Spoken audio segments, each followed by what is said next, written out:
Assalamualaikum warahmatullahi wabarakatuh. Selamat pagi anak-anak semua. Bagaimana kabar kalian pada pagi hari ini? Alhamdulillah. Sebelum memulai pelajaran pada hari ini, kita berdoa terlebih dahulu. Berdoa menurut agama dan juga kepercayaan masing-masing. Berdoa mulai.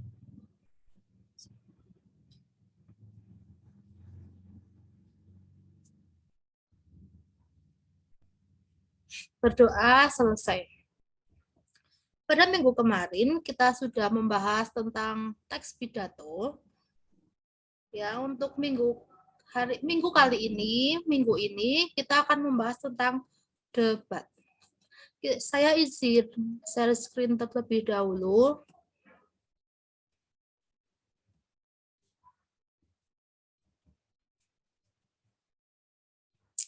Baik. Untuk materi kita pada pertemuan kali ini yaitu berdebat dengan indah. Yang pertama, apa sih tujuan dari esensi debat ini?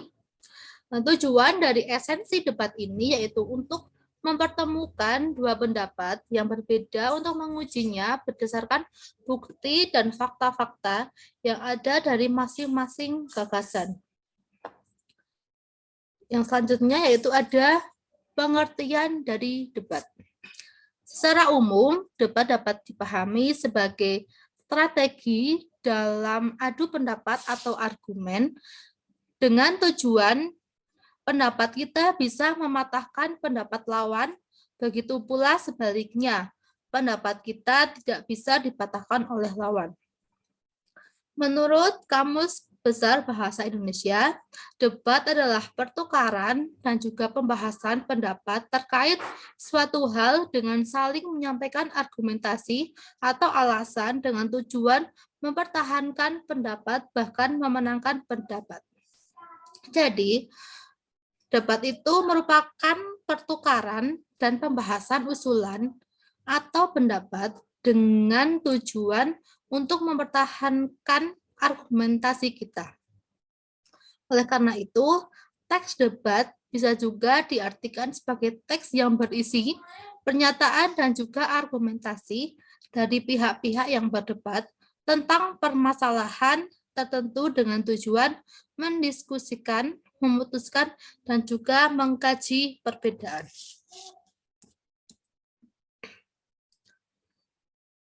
Debat itu memiliki fungsi, ada beberapa fungsi ya untuk debat ini. Yang pertama yaitu menumbuhkan keterampilan berbicara dalam menyampaikan pendapat dengan baik terhadap konflik yang pro maupun yang kontra.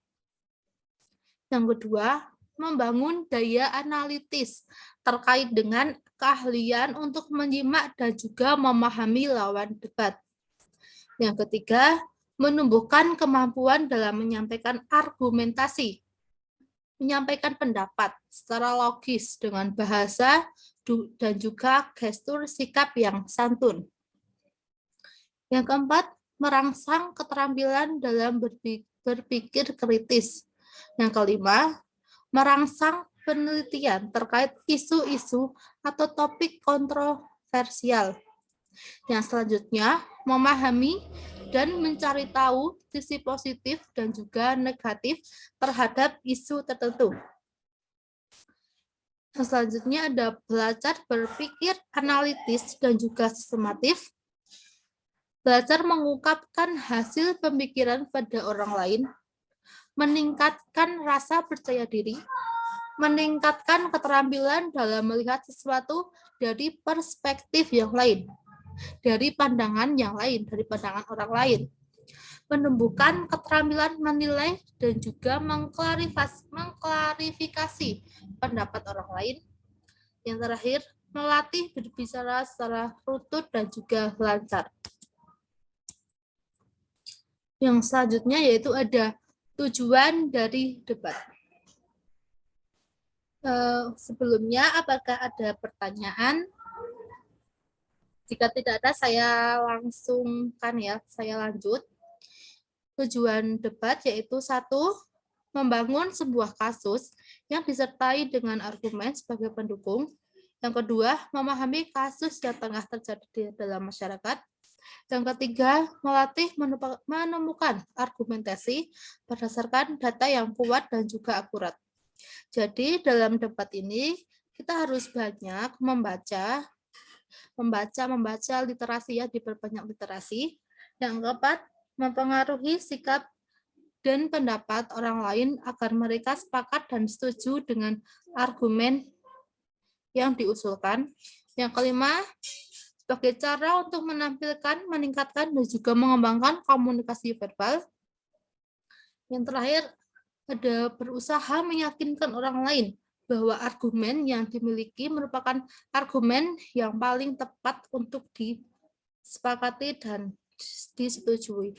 Untuk yang tujuan debat nomor 5 ini hampir sama dengan nomor 4, yaitu agar pendapat kita itu menang dan juga mereka sepakat dan setuju dengan pendapat kita.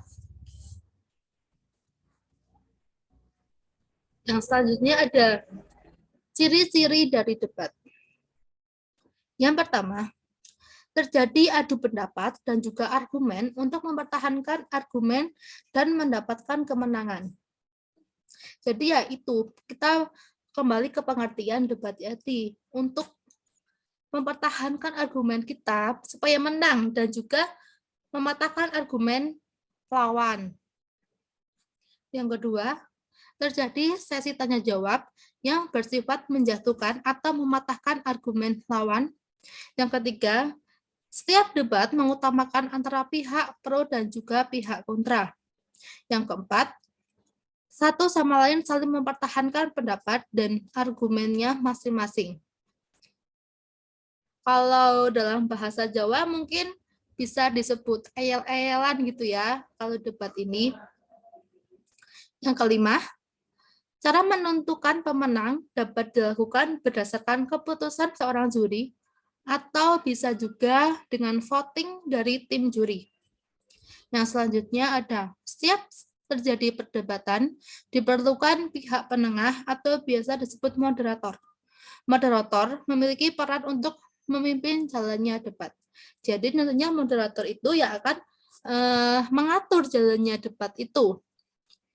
Yang terakhir ada menaati prosedur dan aturan debat, yang mana prosedur itu bertujuan untuk melindungi sekaligus mempertahankan argumen kedua belah pihak. Yang selanjutnya ada unsur-unsur debat. Unsur-unsur debat ini ada 6, yaitu yang pertama adanya topik. Debat harus ada topik, kalau nggak ada topik, ya kita nggak mau debat apa gitu kan. Debat dapat terselenggara apabila ada topik atau masalah yang diangkat dan dibahas. Istilah topik ini diusulkan biasa disebut juga dengan mosi. Topik dalam debat disebut juga dengan mosi. Yang kedua ada tim afirmatif. Tim afirmatif atau tim pro. Tim setuju dengan mosi. Tim afirmatif disebut dengan tim yang setuju dengan mosi yang disajikan atau topik yang disajikan. Tugas dari tim afirmatif ini yaitu memberikan pendapat atau argumen yang mendukung usulan. Peran tim afirmatif ini wajib karena akan melawan tim kontra. Yang ketiga ada tim kontra atau oposisi yang menolak atau menentang dari mosi itu. Tugas dari tim negatif atau tim kontra sendiri yaitu menyampaikan ketidaksetujuan atau pendapat yang menolak usulan dengan mematahkan argumen yang disampaikan tim pro. Jadi ada antara tim afirmatif dan juga tim kontra ini saling mematahkan mosi atau mematahkan pendapat gitu. Yang keempat ada pihak netral. Pihak netral dibutuhkan dalam sebuah perdebatan guna memberikan dukungan dan semangat kepada kedua belah pihak. baik yang pro maupun yang kontra. Seperti namanya, pihak netral tidak diizinkan mendukung salah satu pihak. Jadi sebagai tim penengah gitu. Yang kelima, moderator. Moderator merupakan unsur yang tidak kalah penting. Moderator memiliki fungsi untuk memimpin sebuah perdebatan agar sesuai prosedur debat dan memandu pembahasan topik agar tidak keluar dari pembahasan. Jadi moderator nantinya juga akan memimpin jalannya debat tersebut. Yang terakhir ada penulis atau notulen. Notulen ini bertugas untuk menulis kesimpulan yang dari debat. Notulen ini tidak hanya mencatat pernyataan, kesimpulan akhir, mosi, debat, dan penyampaian para pihak debat. Jadi notulen ini tidak hanya menulis kesimpulan saja, namun mencatat dari pernyataan juga, mencatat pernyataan, kesimpulan, mosi. Apakah ada pertanyaan, anak-anak semua? Jika tidak ada, saya lanjutkan. Yaitu struktur debat. Yang pertama ada pengenalan isu. Pengenalan isu ini juga disebut dengan pengenalan topik. Pengenalan topik yang menarik untuk dibahas adalah topik atau isu yang masih memberikan kontroversi di masyarakat. Jadi topik itu masih sedang dibicarakan gitu sama masyarakat. Jadi akan menarik. Yang kedua, ada rangkaian argumen. Rangkaian argumen adalah saatnya kedua tim menyajikan pembuktian data dan fakta yang bermanfaat untuk mendukung argumen dari pendapat. Ciri-ciri dari argumen sendiri yakni harus relevan, sistematis, jelas, logis, dan disertai dengan bukti. Jadi kita harus punya bukti, bukan hanya mengarang atau ngarang-ngarang gitu ya. Yang terakhir ada penegasan atau kesimpulan. Penegasan ulang atau yang biasa kita sebut dengan kesimpulan. Penegasan ulang memiliki fungsi yang berada di bagian akhir dengan tujuan membuat pernyataan akhir yang menegaskan bahwa bantahan atau pendapat pro ataupun kontra. Nah, selanjutnya ada jenis-jenis dari banyak, ada 3 dari jenis-jenis debat ini. Yang pertama yaitu debat parlementer. Seperti namanya ya, parlementer. Parlementer itu sudah parlementer, pemerintahan gitu kan ya. Kalau saat kita anak awam gitu. Debat parlementer biasa disebut juga dengan debat majelis atau assembly or parliamentary debating. Merupakan debat yang bertujuan untuk mendukung undang-undang yang akan dibentuk, dievaluasi hingga disahkan. Debat parlementer ini lebih formal dan lebih bersifat kenegaraan. Oleh karena itu, aturan dan prosedur yang berlaku juga lebih ketat. Seperti yang tadi saya akan bilang bahwa debat parlementer, pemerintahan, kenegaraan itu bersifatnya formal, mempunyai prosedur juga yang lebih ketat. Gitu. Yang kedua ada cross examination debating.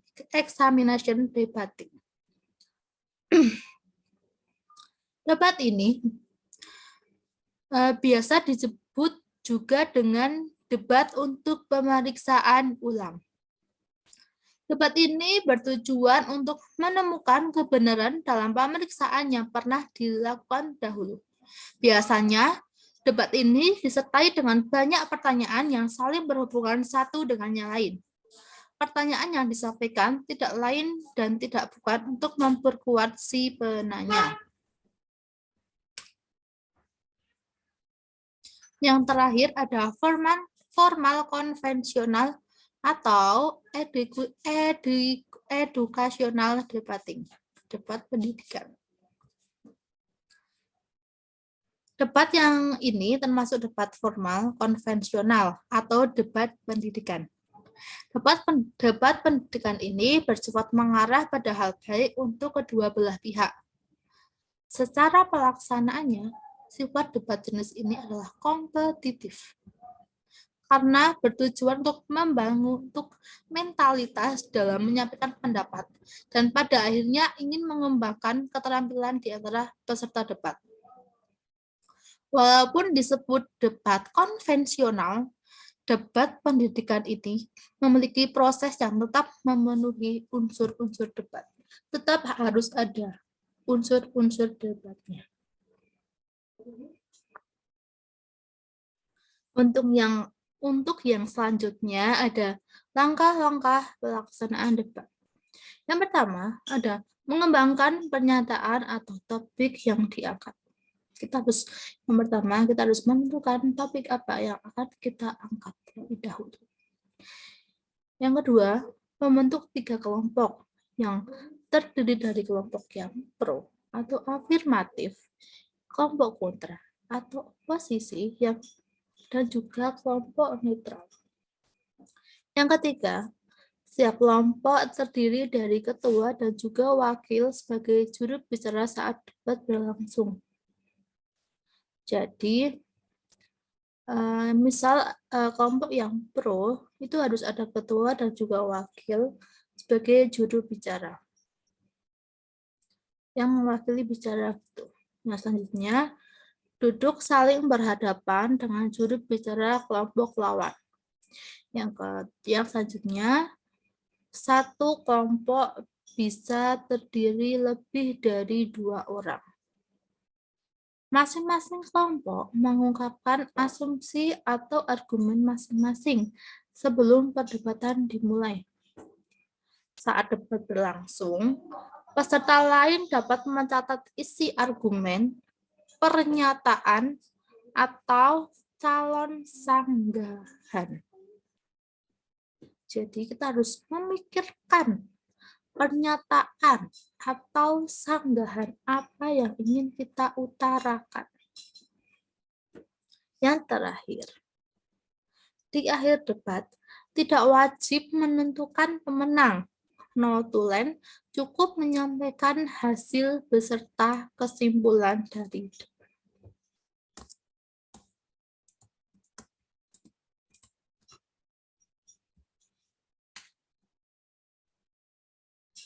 Maaf, ini sepertinya agak ini ya. Tahu saya akan share screen kembali.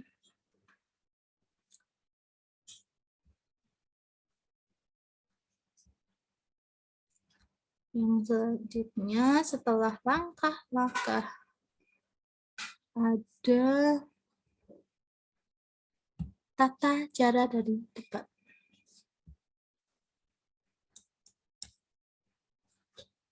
Ada tata cara debat.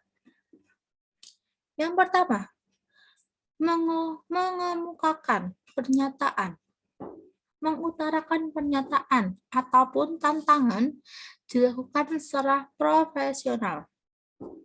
Maksudnya, tidak menyinggung unsur sara atau menyinggung secara pribadi. Tidak boleh membahas urusan atau menyinggung urusan pribadi ataupun menyinggung unsur sara. Yang kedua, memiliki keterampilan dalam berkomunikasi dengan baik. Pendapat atau argumen saat berdebat disampaikan dengan bahasa yang lancar tanpa terbata-bata. Penyampaiannya juga harus disampaikan berdasarkan analisis kritis, sintesis, dan juga retorika. Yang ketiga, selalu memperhatikan pernyataan atau sanggahan dari lawan. Lalu meneliti kelemahan dan juga kelebihan lawan. Hal itu dimaksudkan agar bisa menentukan strategi yang pas untuk menyerang dan juga bertahan. selalu fokus, kita harus fokus untuk menyimak ya, menyimak pernyataan dari lawan. Menyimak pendapat berdasarkan logika, bukan emosi, agar tetap rasional, tetap masuk akal, dan tidak mengalami kesalahan berpikir. Harus dipikir secara kritis, jangan tergesa-gesa. Menyajikan materi secara akurat berdasarkan data dan juga fakta. Sesuatu yang disampaikan dalam debat, data harus sahih, kebenarannya harus sahih, harus benar, ada bukti sehingga memperkuat debat. Ini contoh dari debat. Ini termasuk debat apa? Ini masih ini ya, debat pendidikan atau debat pendidikan formal, konvensional, or educational debat. Ini contohnya. Kalian juga bisa mencari contoh-contohnya di Google atau yang lain, dari media yang lain. Di modul juga ada contohnya. Bisa kalian baca ya, ini moderator. Terima kasih atas kehadiran rekan-rekan beras yang ini. Kita akan membahas terkait tentang perpustakaan masih bertukah. Ya, membuka terlebih dahulu jalannya debat. Kalian bisa membaca ini terlebih dahulu. Nanti saya kirimkan juga contohnya. Yang terakhir ada tugas buat kalian. Kelas ini beranggotakan 32, jadi 8. Berarti ada 4 kelompok. Setiap kelompok kan 8 orang. Nantinya dibagi menjadi 5. Yang pertama, 2 orang sebagai tim afirmasi, 2 orang sebagai tim oposisi, 2 orang sebagai tim netral, 1 orang sebagai moderator, 1 orang sebagai notuler. Jadi, nanti satu kelompok ini akan mempraktekkan debat. Silakan, kalian bebas mengambil tema apapun, tapi harus masih menyangkut pendidikan. Dan tidak boleh mengandung unsur sara. Tugasnya itu ada membuat teks debatnya itu sendiri dan juga mempraktikkan. Nanti teks debatnya dikumpulkan di Google Drive yang saya akan berikan nanti, dan videonya diunggah di YouTube kelas. Silakan nanti diunggah di YouTube kelas. Nanti kalau sudah mengumpulkan semua, linknya boleh dikirimkan ke saya. Datinya 1 minggu. Sekarang hari Senin, jadi datinya hari Senin. Senin itu harus sudah dikumpulkan ke saya semua. Apakah ada pertanyaan untuk tugas kali ini? Temanya bebas. Namun masih dalam ranah pendidikan. Debatnya sederhana saja, tidak usah yang terlalu rumit. Debat sederhana saja. Jika tidak ada pertanyaan, untuk pertemuan hari ini saya akan tutup. Jangan lupa mengerjakan tugas, tetap semangat belajar. Wassalamualaikum warahmatullahi wabarakatuh.